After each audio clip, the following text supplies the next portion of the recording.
Hey, somebody's got to mow the lawn this afternoon. You already did? Excellent.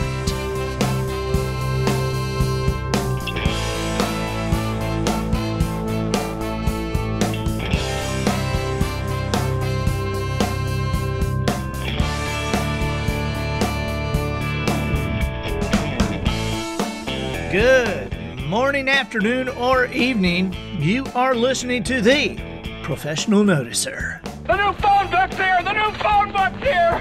Here, you and I will use common sense and all the wisdom we can muster to move beyond what is true and go all the way to the truth. All right. Creating measurable results for people like you and families like yours. No longer a member of the amateur ranks, I am the Professional Noticer. Let's get ready to rumble! Hello, everyone. I'm Andy Andrews. Hey, thank you for making me a part of your week. While our topics might seem to vary wildly at times, it is because the things you care about most are often greatly affected by the things you care about least. Therefore, we will field questions about business, spiritual issues, popular culture, and how to remove the cream from a Twinkie without injuring the cake. My purpose here, today and with every show we do, is to play the part of a best friend or a coach. I want to help you live the life you would live if all your toughest questions were answered. The Professional Noticer is sponsored this week by GrowingDeer.com. Observations and answers. That's what we do here. Every week I toss out a few observations and you provide the questions. Then we harness common sense and wisdom to plow through the issue all the way to an answer for you. So here's what I'm seeing this week. I can't find anyone with two children who are very much alike or at all alike. You know, my wife and I have two boys. And right now, they're 18 years old and 16 years old. Austin is the oldest. Adam is the youngest. And I have marveled as they've grown up. Just like, how are these guys turning out so differently?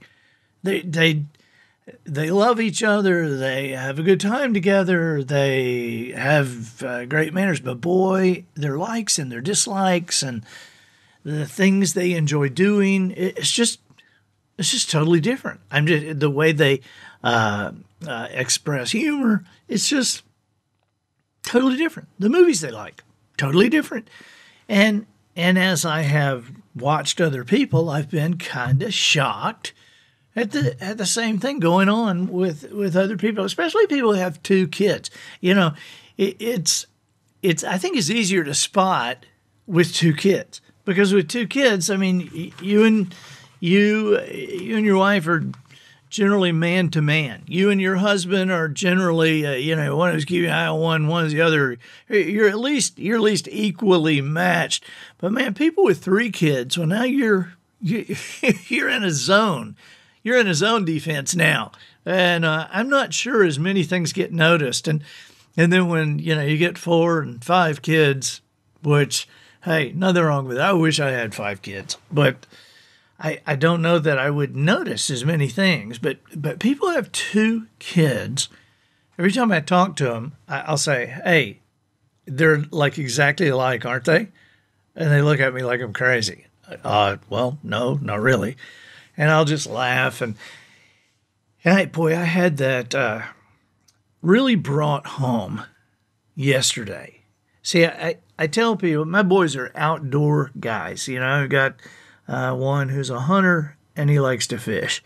And I used to say that the younger one, Adam, was a fisherman who liked to hunt. But now I know, at 16, Adam has become a fisherman who likes to fish, and a fisherman who thinks about fishing and dreams about fishing. And I got to tell you, I wish my wife liked me anywhere near as much as Adam likes to fish. I wish I liked anything as much as Adam likes to fish.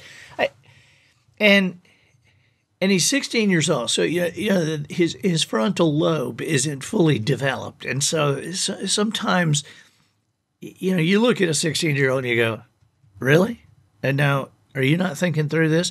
Yeah, this is why parenting is important, I guess, just because we just got to keep them between the ditches long enough to just trying to keep them alive, and so, but sometimes don't you look at a 16-year-old and have a conversation with them and they'll say something and you'll think, wait, did I miss something? Where did this seem like a good idea to you? So yesterday I called a couple of my friends at about noon and I said, well, I had a determination here at the house today. Adam is officially crazy. And, a couple of my buddies said, really, officially? Yeah, I did make an official determination about that. I said, yeah, he called me at 10:40. This is yesterday now. He called me at 10:40, and it was FaceTime. And he goes, Daddy, hey. And I said, wait, Adam, are you okay? He said, yes, sir. Now, see, he and a buddy had gone fishing. They had gone before daylight. And instead of, from our place, you go, you run a little bit to the west, and instead of turning into the Gulf of Mexico, they saw several boats going out, and, they knew how crowded it would be. How crowded the Gulf of Mexico can be with boats. And so they decided to go north, and they went way up into a bay somewhere. And so at 10:40, Adam has me on FaceTime. I said, are you okay? Yeah. Yes, sir. Dad. Yes, sir. I'm okay. But Dad, you're not going to believe what we caught. So I said, okay, what? He said, watch this. And he turns the FaceTime and shows the bottom of the boat. And I'm looking at something. I can't even figure out what it is.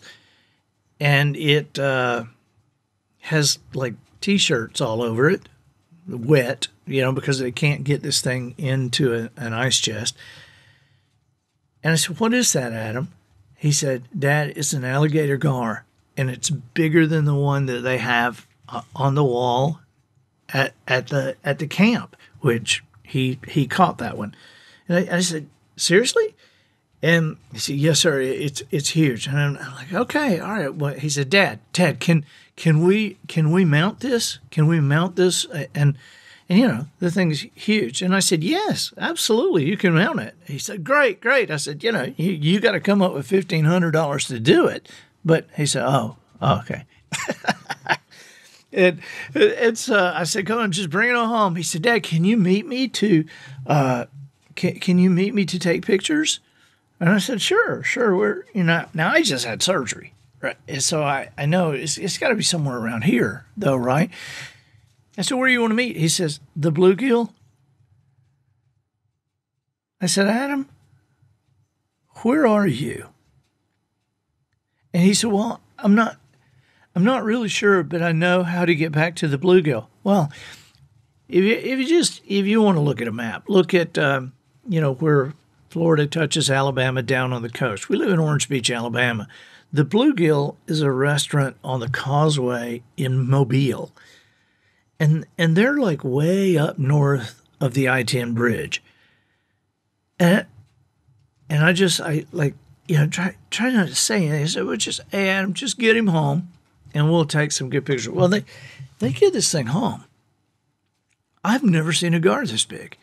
And they cannot get him. I mean, they can't get him up on the dock at first. And then they're dragging him. They can't hang him. And they get another teenager to help. They can't hang him. Polly makes him stop, because they're trying to hang him in the gazebo on the dock. And it starts to crack the gazebo.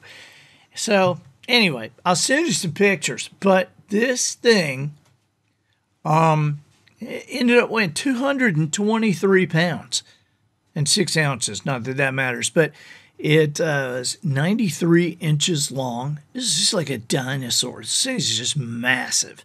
And, they're considered trash fish, but hardly ever does anybody ever catch one like that. But it is amazing because my oldest son, Austin, he wasn't overly inspired. He was glad his little brother caught it, but he wasn't ready to go out and catch one because Austin's like a business guy. Austin has been 40 years old ever since he was 6.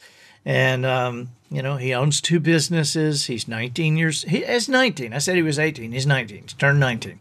And so, but it's really amazing to me that the 2 kids, whatever 2 kids, they're raised the same way, same parents, eat at the same dinner table, do the same things for family vacations, and end up so absolutely different. But that's a good thing, right? It's a good thing. If we were all just alike, some of us would be unnecessary. Okay, our sponsor today, we mentioned our sponsor on The Professional Noticer is growingdeer.com. This is one of my favorite things to read, to watch. It's a television show that's put out every single week, but it's all online. But it's high definition, high speed. This is better production than any outdoor show I have ever seen. And of course, I like it because it's not, even though my boys and I hunt, we hunt for food, and we go entire years. We don't harvest anything. Maybe we're not that good, but I take my camera a lot, and we are more interested in the land and more interested in, making sure the deer are healthy and that they're safe, and, that we can harvest what we need to for protein for people who need it and for our family when we need it. I get tired of other shows, to be honest with you, because every other show's like, watch us kill this deer. Now we're going to kill another deer. Here, join us after the commercial. We'll kill a deer. Be sure to be with us next week when we're going to kill a deer. And I'm like, I can't take that.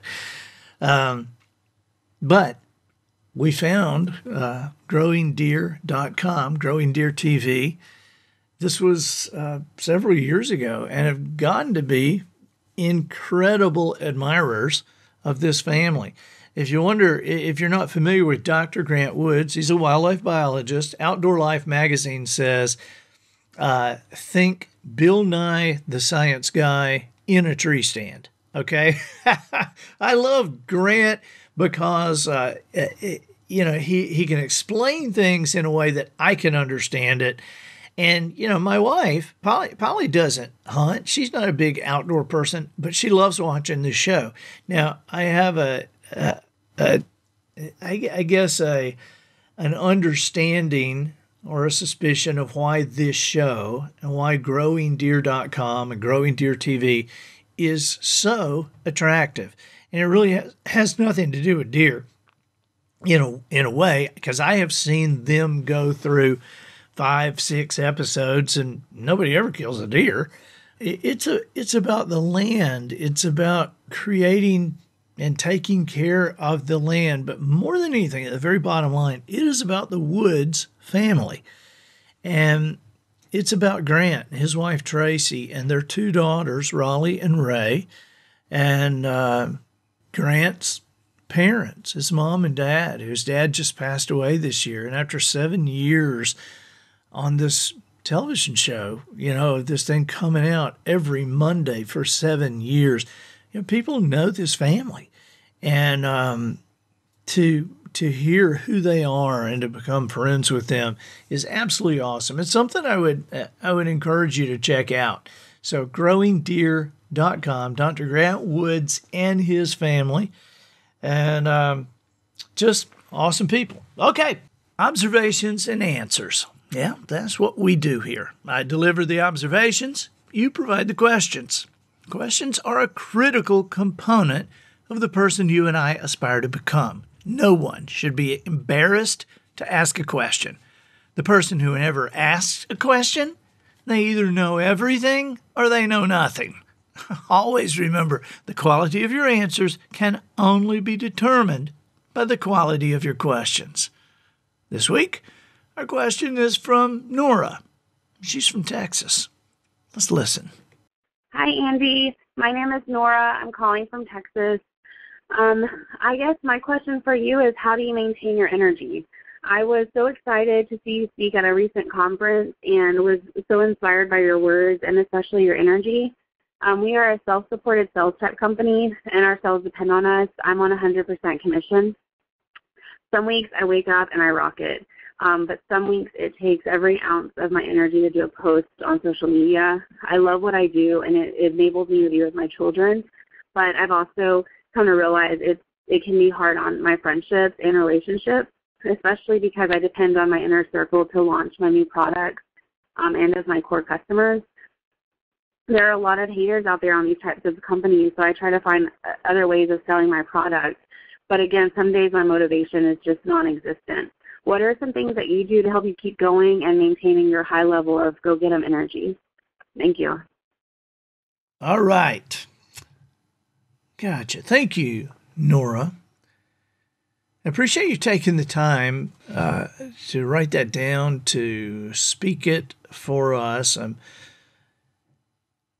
I'm sitting here. My mind is kind of whirring because I feel like right now, I feel like I do when I am about to talk to Adam or Austin, my sons, or somebody I really, really care about. And I know I've got to tell them something that they're not understanding that is going to answer a different question than they asked, that will really cover the whole challenge for them. And when I do that, I know I have to remember I really do care about this person. I love this person. Otherwise, I would not answer this question. Because, when you answer a question honestly with somebody you really love, you run the risk of making them mad. You run the risk of them going away and never coming back. And I don't want you to go away. I don't want you to never come back. But I am, if you remember, I'm playing the role of a best buddy. I'm playing the role of a coach. And I want you to have incredible results, right? I want you to have just unbelievable results. And so to do that, let me have a little swig of water. My throat's getting dry. I'm getting ready to answer this for you. Okay. Here's what we're going to do, Nora. I'm going to answer this from kind of the bottom, then back to the top, then back to the bottom, then up through the core of this. Because your bottom line question, what are things you do to keep you going and maintaining your high level of go-get-em energy? That question is only what you think you need to know. When you read your first line, how do you maintain your energy? You say you saw me speak at a recent conference. You're inspired by the words. Good. I'm so glad. And especially your energy. Okay, but you got to understand, when you read the first line, how do you maintain your energy? Well, you're assuming I always do. Okay, because I don't always. But I will tell you this, you will never know it. Right? I mean, when I'm walking down the street, when I'm going outside, when I'm around people, you're not going to know it. Now, my family may occasionally know it, but I don't really want to burden my family with that either, because nobody wants to be around Eeyore. You remember Eeyore from Winnie the Pooh? And honestly, all those characters, Tigger and Eeyore and Piglet, all those characters were not just stereotypes, they were pushing the edge of that. I mean, nobody's really like Well, I don't know. I have met a couple of Tiggers, but for the most part, people are not like woo woo woo woo, because you don't really be around them, and nobody's really like Eeyore. Nobody's really oh no, but people do tend toward those kind of reactions, and you know what you're looking for in your life, what most of us are looking for in our life is a lot more Tigger and a lot less Eeyore. Okay? Now, why is that? Well, it's pretty simple. Because nobody wants to be around Eeyore. And so, when it comes to maintaining my energy, if I haven't got the energy, then I take a deep breath and I find another reserve. All right, now I'm going to tell you why. Now we're going to go back to the bottom. What are the things you do to help you keep going and maintaining your high level of go-get-em energy? I mean, there's nothing that I do, really. What it is what I know. And what I know was revealed by your middle two paragraphs. Okay, you say in here, we're a self-supported sales type company. Our sales depend on us.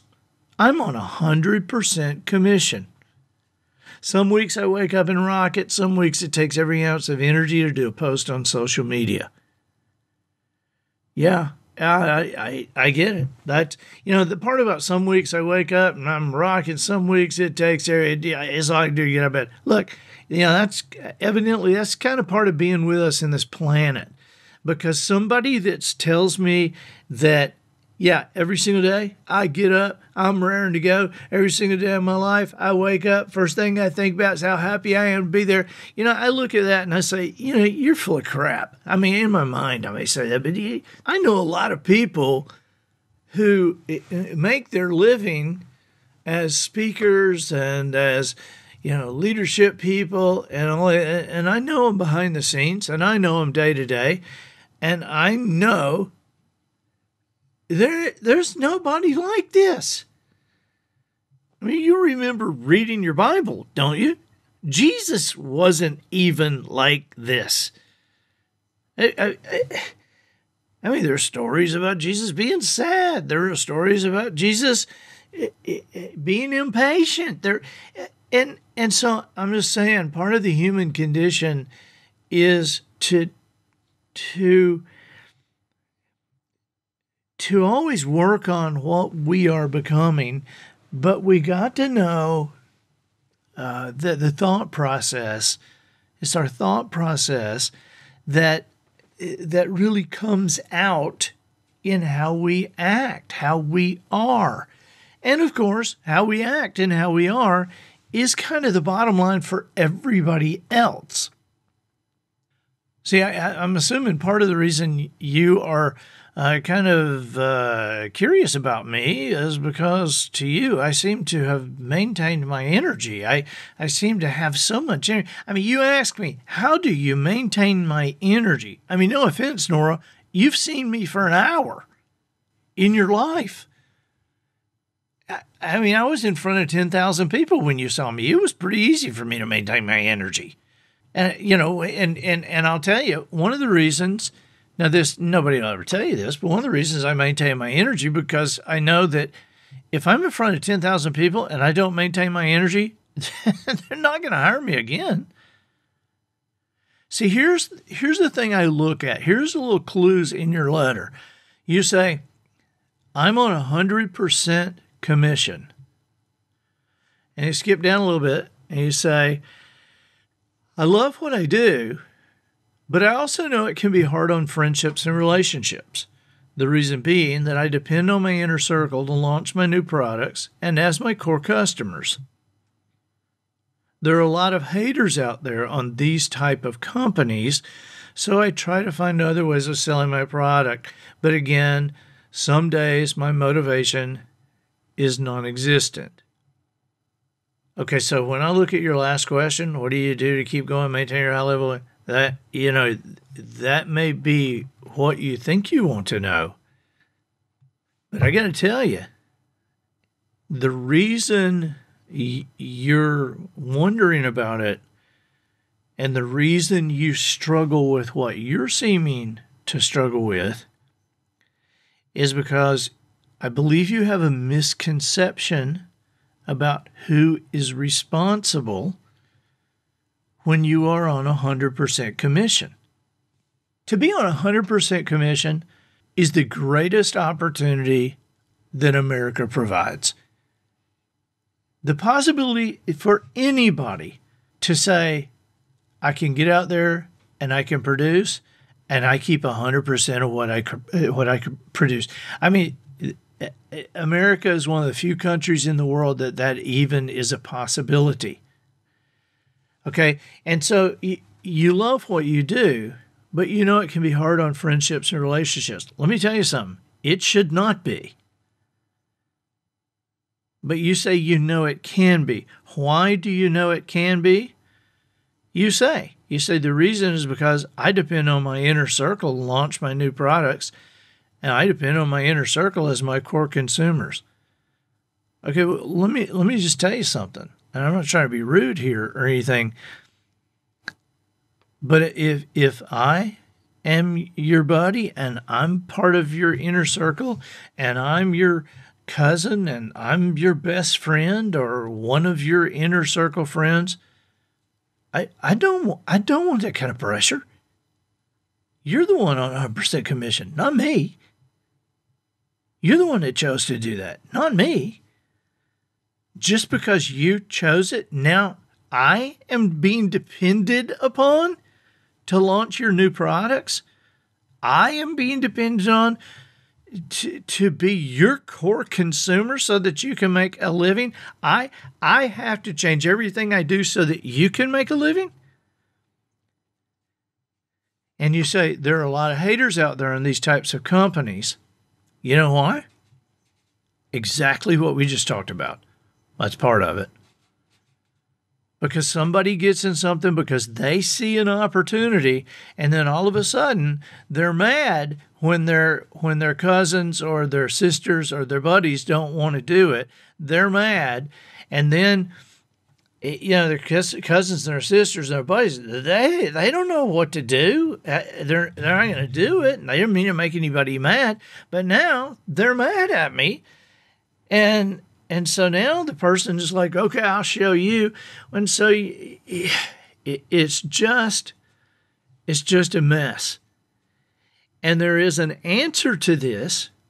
And the answer is very simple. Very few people understand this, but I'm going to tell you the answer. I'm going to give you the truth. Not just what is true, I'm about to give you the truth. Whatever it is that you sell, whatever it is that you represent, I'm sure your products are great, but you are misunderstanding what your product really is. The product is not coffee mugs or skincare or juice made from monks in Siberia that lived 300 years old. Your products are not dresses. Your products are not soap products. Your product is not a wellness plan.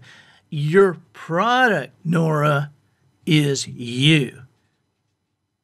It is you. You are the product. How do you maintain your energy? You remember who the product is. You remember what the product is. Have you ever paid more for something you didn't want than you had to pay for it? Sure you have. Ever gone to more trouble to get something you had to? Sure you have. Why? Because of the person. No, you didn't necessarily need the stuff. You didn't necessarily even want to go across town to get it, but it was the person. Yeah, I know Walmart is right across the street, but I will always go to that lady's shop across town. Always. Have I ever told you what she did for my grandmother 14 years ago? It's the person. It is you. This is not bad news. This is great news. This is the best news. Because all of a sudden it takes a lot of pressure off whatever your product is. It takes, whatever everybody thinks your product is. It takes a lot of pressure off that. It takes a lot of pressure off the people that, that might feel like golly, I have to do this.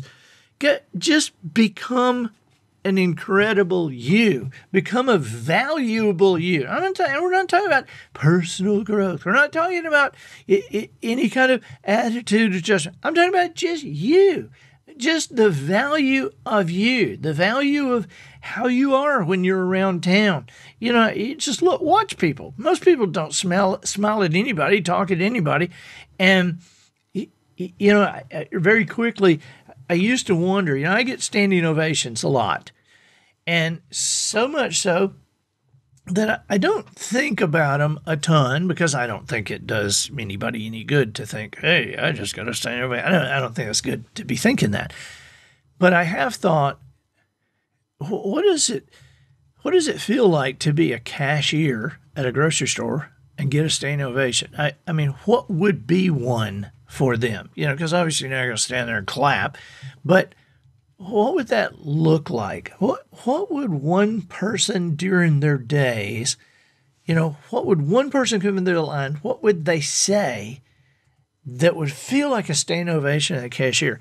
And if you can go around in your life giving standing ovations, you will be shocked at how you will maintain your energy. You'll be shocked at how that 100% commission will grow and grow and grow and grow. You'll be shocked at how much your friends and relationships will prosper because you're not depending on anybody. You are serving. You're giving of yourself. You're giving away the value of your greatest product, which is you. And I think that'll do it for this week. Nora, thank you. Get us out of here, Matthew.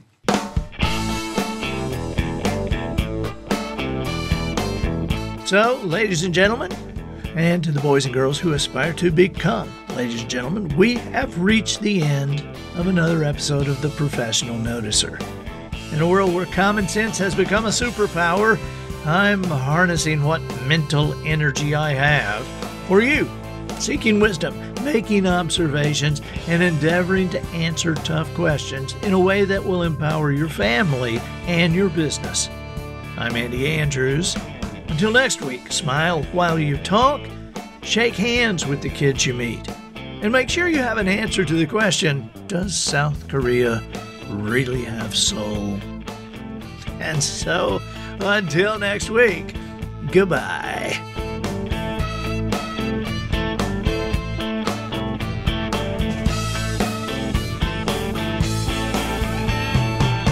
This episode of The Professional Noticer was produced by Matt Lindbergh. The Noticer theme written and performed by Sugarcane Jane. Guest beverages requisitioned by Twinkle and Smoke of Beverly Hills. Additional financial consideration provided by Mentholatum Lovers of America. Since 1889, Mentholatum Original Ointment has been the topical analgesic of choice when wounds need a menthol rush. The Mentholatum Lovers of America use it now just like their parents did for chapped lips and stuffy noses. Mentholatum Original Ointment.